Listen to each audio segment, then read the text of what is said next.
Hey guys, welcome back. Hope you guys enjoyed the last segment with Veriswap, and remember to check out their other services that they want to do now here with in Canada. I'm here today with Jerome from Royalty Cards and Collectibles. What's going on, everyone? How are you guys? And good friend of mine as well too. Yeah. But today we want to really focus on accessories. It's one of those things where no one really talks about much because it started off with like, how to protect your cards, right? Yep. That's kind of the whole genesis of why accessories existed. But now we've gone to the point where there's so many different things out there now. Yeah. I remember back in the day when screw downs was like, wow, what's this? It's something new. Yeah. And now we've gone so much further and beyond that. And I know with Royalty, like, although you guys do the whole cards and collectible stuff, but you guys really, like, one of the foundations of Royalty was always been in supplies. In supplies, yeah. And all the accessories that you guys do. And it's one of those kind of things that people assume people know. Yeah. And it's like, and then people kind of pick it up. It's like, what's this for? It's like, you don't know how many people still don't, like, when they see a one touch, I've seen like new collectors, and it's like, what's this for? You know, kind of thing. But let's kind of go over kind of like what are the accessories or kind of like essentials, I would say. The essentials starting like what are things that are kind of must-haves or important stuff that a collector will have outside of your top loaders and penny sleeves, right? So outside of that, I would say your white bins. The white bins are extremely important as well for you to organize all your cards. You know, you don't want to just have all your stuff laid around and stacked and stuff. Put them in penny sleeves, throw them in the white boxes, and you're protecting them to another level without having to spend so much on getting briefcases or top loaders, one touches, and you know what I mean? So you put it in penny sleeves, white box, store it away, and they're good to go. Now, if you want to get more serious and you got slabs or one touches or stuff in top loaders, your nicer stuff, then you get the briefcases, which add another hard layer of protection. Your nicer stuff, not your $2, $3 stuff. Your nicer stuff, you throw it into a briefcase. You got to put your PSA 10 somewhere, somewhere safe. And then outside of that, if you're a Pokemon collector, you do the acrylics, the ETB acrylics, the booster box acrylics, like stuff like this that a lot of people should have if you're collecting sealed stuff. So your acrylics are also pretty essential outside of the penny sleeves and top loaders as well. So I would say white boxes and your briefcases are two of the most important. Okay, so those are most everything that I guess a serious collector should have in their arsenal to store and protect. If you're coming to shows like this, you don't want to carry your stuff in your hand. Cool. You want to protect it. Awesome. So now it's kind of like we're seeing like more and more crazy accessories. Like I saw an ad, like, you know, they have holders that float in the air and everything. Now it's like, wow, it's like really there's a lot of aesthetics tied to it now, as opposed to just surely practical, right? Yep. Anything that you want to show us that kind of like, you know, kind of showcase kind of like now the modern day collector, what kind of stuff that people are getting into in terms of accessories or aesthetics of things that accompany the whole card collecting. So accessory wise, we also have stands that unfortunately we sold out today, so I couldn't bring anything to show, but there are stands where you could put your card in, has your name or the company name that you support. You put it on, you could display your stuff on your desk or on a shelf somewhere. You could put it all into that kind of stuff. Another cool thing that we have are pack acrylics that as well are super hot. If you're a Pokemon guy, you put all your packs in there of the pack arts. Your favorite pack arts, put it in there and you display it as well, which is something new that they used to have on cards. Just for cards, screw downs or magnetics, triple card. So we came out with the triple pack acrylic as well. So that one you could actually store your packs in there that you do enjoy. It seems like it's almost like a learned thing that people have to now start understanding with their accessories. Back then, it's kind of more simplistic. It's like I said, top loader, penny sleeve. Now we're looking at thickness, how much PT this is. Which it gets really confusing. Exactly, and now there's almost. Would you say there's almost a sleeve for anything now? Right now there is. There's literal sleeves. Not just like not a penny sleeve, but there's actually like sealable sleeves for cards. Yes. Then you have seals for top loaders. Yep. Seals for one touches. Yep. Seals for slab cards. Then you have perfect fits. Yes. It's almost like it's gotten to the point there's almost like a joke like a pocket for everything now. Now that you couldn't have said it better. Right now our arsenal of stuff is we got penny sleeves for almost every card. We have team bags for the biggest companies, PSA, BGS, SGC. and CSG, CGC. So we have those, but then all the other nitty-gritty stuff, I think is for the super collector, which I don't think the majority of people here necessarily care about. They want more of the stuff that they could lay around, and then when they get a new card, they could just throw it in, right? Not something that they're like, I need this to protect it in this X way. So I think more of that kind of stuff is like the really nitty-gritty stuff, when we could condense all that and have one product cover 2 items, right? So like, for example, our PSA slab bags hold PSA and CGC CSG. Right. Which saves the customer money as well, so you don't have to go buy the PSA sleeve and the CGC sleeve at the same time. We killed it with 2 birds, 1 stone, right? And then our BGS covers the BGS team bags and thicker slabs, because BGS are thicker. So we kill 2 birds with 1 stone with one product to save the customer money. So that's where our vision was how can we make you protect your things, your precious items, for the cheapest amount possible. That's how we decided to start our business. Cool. In general, not just for royalty, it's like, where do you see kind of where accessories are heading? Because so many things are like, I guess a few years ago, things we didn't think would exist now exist, right? Right now, like a lot of things like bumpers are very trendy with slab cards, or how Logan Paul made it famous having a chain around your card and everything. So there's a whole kind of aesthetic to, once again, it's become a style thing as well too, like a style flex, if you want to call it. I've seen a lot of people here with the chains showing off their slabs here. It's almost jokingly, obnoxiously, but it's that tongue-in-cheek humor to that I really enjoy, right? But it's really cool, because if you get your slab and you really like it, you want to show other people. But if you have it in your showcase or just in your room, no one's going to see it. It's true. So wearing it, walking around, it's an eye catcher. It's kind of cool. I appreciate it, Protect your stuff, though. Like, you don't want someone, to snatch Make that sure off no one your just neck. rips it off your chain.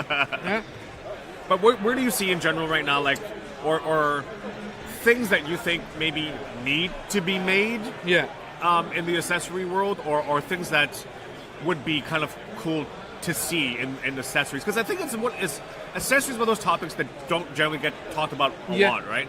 But plays such a huge impact. And like, for example, when the whole COVID thing happens, there was a massive shortage of top loaders and sleeves, that it got to the point where no one really talks about accessories, right? So that's why I wanted to focus on this. So what do you think kind of in moving forward of things that you think would be cool and see that happen, or maybe you're making it happen, I don't know? So we have a couple different things that we are coming out with.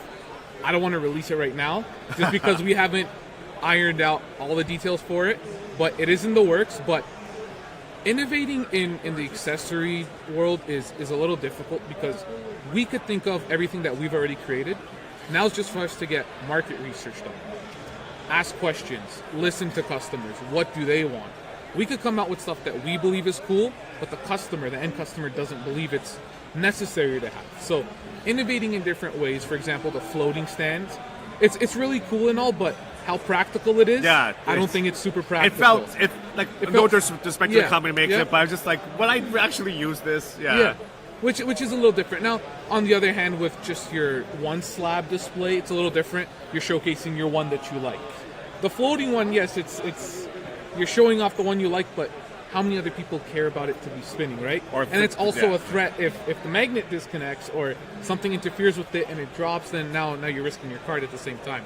But to get back to your question on innovating something new, we have a couple cool ideas we're coming out with. Should be coming out early next year. But other than that, you really got to listen to your customers. So no exclusive reveal here? No, not yet, because we haven't narrowed everything down yet. So we're working on it on ourselves too. We're with all our staff as well, our shop staff, because we just opened up a shop too. So we're listening to their opinions. Congratulations, by the way. Thank you, I appreciate it. We don't want to just be our ideas. We want the staff, the team, the cameraman, everyone, or you guys. Or you guys, yeah. DM us or go on our Instagram, go on their Instagram, comment what you guys want to see, and we take everything into consideration when moving forward on new stuff. But speaking of that, what would you, aside from the stuff that you're planning to do, what are things that you think should be made but haven't been made that you think would be cool, yet practical, yet let's not get crazy. We want stuff, cards that now that's that can really go underwater or what, I don't know. That's really putting me on the spot on what I think would be cool. What I personally think would be cool is like, you know how we talked about the bumpers? Right. Now, and that's just a generic. You could color coordinate like that. But if you're a Leafs fan, you get a slab mag or a slab bumper with the Leafs logo around it, which would be something cool. Now that you got to get licensing, Like and all get the that licensing for. in the for. Or if you're a Pokemon guy and you get a Charizard, Right. your bumper could have a tail at the end. Oh, a generic tail. right. And it gives personality to your cards. Storing it might be a little difficult, but displaying it would be cool. It's almost interesting. It's almost like like slab card bumpers, or could move to what phone bumpers and phone cases are like. More or less. Yeah, that's similar to what the concept is. Yeah, that's what I think. That'd be interesting. What I would love to see is I want to see bumpers that can have like a die cut sort of thing, as opposed to your typical rectangle. Yeah. You know what I mean? Yeah. If it could have shapes Yep. of some sort, that would be cool. Going back to the Leafs thing, let's just say hypothetically, like you have a bumper that is like looks like a shape of the leaf kind of thing. Or like go about Pokemon cards, it's a silhouette of the Pokemon character or something. To me, that could be like, it's more like a good display piece, like that, just to kind of make your card pop out more. To yourself. Yeah. That was just kind of like offhand thought. Like I thought it kind of cool. Yeah, that's something that put me on the spot. I actually didn't think of that. Like, I know. Think about it, come out with it, but no, that was a good question. Drop that on you. Yeah, no, that was a good question. Yeah, that was interesting. Though. Cool, Yeah. Tyrone. So please let the viewers where they can find Royalty. So we are on all social media platforms: Instagram, TikTok, YouTube, Facebook. We're on all those platforms. Royalty Cards and Collectibles on everything except for Facebook. Royalty Sports Cards. Ticket Innovation from CSC. Honestly, the best Facebook group, best group of guys here in the city that brings the network of card guys together. So thank you for that. We're learning from you guys. We try. Yeah, we're learning from you guys. And if you want to come into shop, see some cool cards that we get, or some accessories that we have that you guys want or want to see, come on in. 3350 Dufferin Street. We are open 7 days a week. Hours vary, but everything's on Instagram and Google. And if you're still coming by to the expo tomorrow and Sunday, where's your booth? We are located right by the entrance. Just make your first right. You won't miss us. All right, so remember to check them out. Okay, That'll wrap it up for today. So thank you, Jerome, again for coming, and we'll be back next hour. Thank you.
Hey guys, welcome back to our coverage here at the Toronto Expo.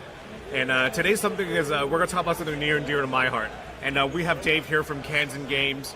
And today we're going to be talking about Pokemon. Because I think sometimes over the last few years, a lot more guys are now getting into Pokemon. But now for the sport collectors, because I don't understand this. Why has been kind of had the history that it's had and it's still going strong, and you see now much larger presence of TCG, primarily Pokemon, in card shows and sport card shows. So what do you think in terms of looking at Pokemon specifically on the trading card game as a phenomenon? Why is what it is currently? So I personally think, Pokemon, right? It's, for some it holds sentimental value, for some nostalgic value. For me, a bit of both, dating myself a little bit, but back when I was a kid, playing the very first Pokemon Red, Pokemon Blue, and then finding the Pokemon TCG actual game for the Game Boy Color, right? It left an imprint. And of course, growing up, guys like me, we found, joy in collecting cards, just like how we collected, Pokemon game. And then the other aspect of playing with it was even better, because, you're battling now, but in real life. So the TCG itself just is so appealing to everybody, because either you're a collector or you like playing TCG, there's something for you. Yeah, because it's funny because initially when Pokemon came out, I think a lot of people thought it was a fad, right? It was like Tamagotchis and Pogs and stuff like that back in the day, and now it's been 27 years now, right? Yeah. And it's a legit collectible that's kind of, not to say stood the test of time. It's not like sports cards for 100 years, but it's definitely planted itself as a staple of collectible cards. So what do you think, kind of, with the popularity now, what were the things that attributed to now is the continued flourish of Pokemon collectibles? I think this is where Pokemon itself has established itself really well, right? Either from 27 years ago, right? You have guys who were kids back then, now older, who wants to keep collecting and seeing what's new. Or, collecting whatever was old and now is new again.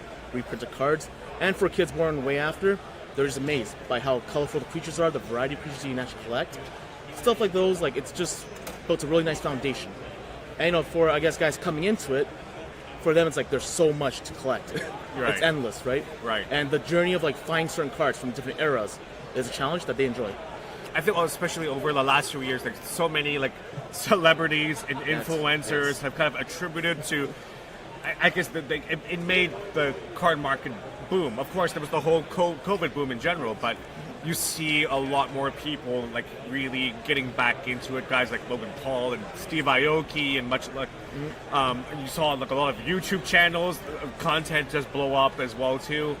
So it was interesting to see just it's almost like it had such a huge revival as well too. There's always been a strong following, right? I think I saw a Google metric is there's 145 million people in the world that identify themselves as Pokemon card collectors, and I was like, wow. I'm pretty sure the number is even higher at this point. But it was amazing to see kind of this just this huge growth all of a sudden, and now it's when it got to the point where Pokemon cards were sold out everywhere. No one could even find products anywhere, and it's now it's obviously better now, but it was just to see you usually wouldn't see that kind of craze in terms of people bringing out and really wanting to buy Pokemon cards. What I think Pokemon does well is it's fantastic, and I'm happy with is they really do still focus on the kids, right? The playability of the game, and I think that's one great. They're able to find that balance between collectors and those who still play with it competitively. So can you comment on how the game or the competitive scene is for Pokemon? So that's the thing with Pokemon TCG is actual card game, right? Either you want to be casual or competitive, the mechanics are the same. It's all there. Whether or not, what separates somebody who's super competitive or super good versus somebody who's casual is how you want to play. There's so much variety. You can build, some people like to build certain decks with certain mechanics, right? That some might deem not as competitive or not as good, but the option is there. You can play and have fun. Mm-hmm. That's why I feel the game itself as a card game has survived so long and stood the test of time. It's just amazing because I've seen so much variety within the competitive scene. And there's much more variety within the casual scene. Right. Because there's many other formats. Just besides standard, there's also expanded, Right. in GLC. So seeing all this coming out of one card game, Right. it's eye-opening. It's like even the competitive scene. Like every time we're at the World Championships, it's a massive event that's even covered by many like media outlets because they make the whole thing as such a big event. It's almost like the Olympics, so to speak. Not of course the same magnitude, but it's so well known right now in terms of yearly all that kind of stuff, and it's just amazing to see kind of like where it's at now. So that being said, where do you kind of see Pokemon cards in the future? Collectability, the game itself, or the community as well too. Where you kind of see it going? Well, based on like past presence, right? It will stand the test of time. Anything that comes at it, just because the popularity it has gained and maintained is so strong, right, and stable. As to what comes in the future for the game itself, be the video games or the card games, I think it'll just be just as they've been doing, right? There'll be more added, new stuff that will actually entice newcomers to actually enjoy the game, either be collecting or playing. I think there's a lot of variety with Pokemon. That's what has kept people so interested and hooked for so many years. 27 ongoing, right? Yeah. It's been a while. Yeah. And when we were talking with Brad from PSA yesterday, it was like it's like nowadays in service submissions, it's predominantly TCGs, really Pokemon as well too. I'm not sure if you want to talk, especially you guys as a store. It's like how popular slabbed Pokemon cards are as well too. Extremely popular because having that slab, especially like PSA or Beckett, right, is almost like a badge of honor, right? You get that 9 or 10 even, right? Or in Beckett's case, 9.5, right? It's a badge of honor. Seeing a card is actually perfect or near perfect, especially older vintage cards, right? Because they're near impossible to find nowadays in that condition with that kind of quality. So I feel like that also pushes people to collect as well, which is good. It's a good aspect. Similar to how sports, you want to find the best card and also get the best grading. So what would you say to a lot of sport card collectors in terms of who are trying to understand Pokemon as a collectible, or even in a sense like people like say even they don't understand it, but want to see it on an investment standpoint, even, right? Not to make it has to be like about money investments, but how would you, in terms of a lot of like sport card collectors, help understand the dynamics of, I guess, investing into Pokemon cards? Like a lot of people do ask me, like, I know nothing about Pokemon, but I see that it's extremely popular, and I want to help either my kids or I might get into it myself of investing into it. What would you say like are things that people should look into? Like for example, like sealed product, looking for particular characters. What are the rarities? Like what are things that for a person who's getting into Pokemon collecting, what are the things that you would say kind of like it's a safe bet, so to speak? So from my personal experience and just seeing what people have gone after, for especially beginners, right? Safe bets always the sealed products. Doesn't hurt to have a few boxes or cases put aside because over the years they will appreciate slowly, but they will appreciate because they will get discontinued. It's gonna be impossible to find, which helps their value. As for single cards, it is sometimes best to look for vintage because they already have such a huge value on them, right? Because over 2 decades and a half of being produced, and they're existing. established. Yes. Yeah. So it's better to look for those if you're trying to get something slabbed, or if they're already slabbed, vintage cards. My best advice would be, budget yourself. Don't go chasing something that just has a high grade or looks shiny enough. You gotta do your research because Pokemon TCG is actually very, very fickle. Where you gotta do your research and see what the popular cards are before investing. Because you never know, one card might drop overnight to nothing. You never know because of lack of popularity or the shift in tone.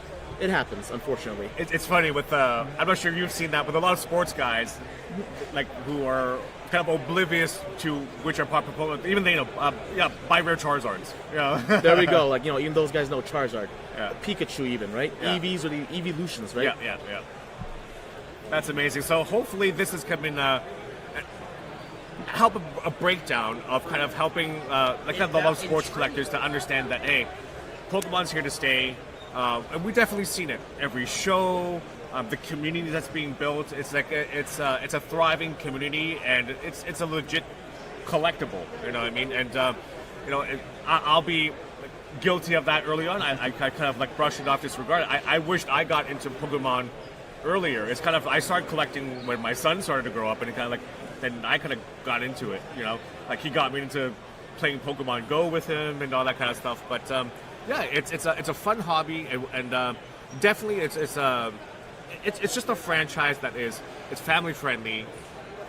There is a huge upside in the collectability, and once again, like it's exactly like you said, the playability is what keeps I find the community strong and the products as well too. And it's great that you brought us this insight. Uh-huh.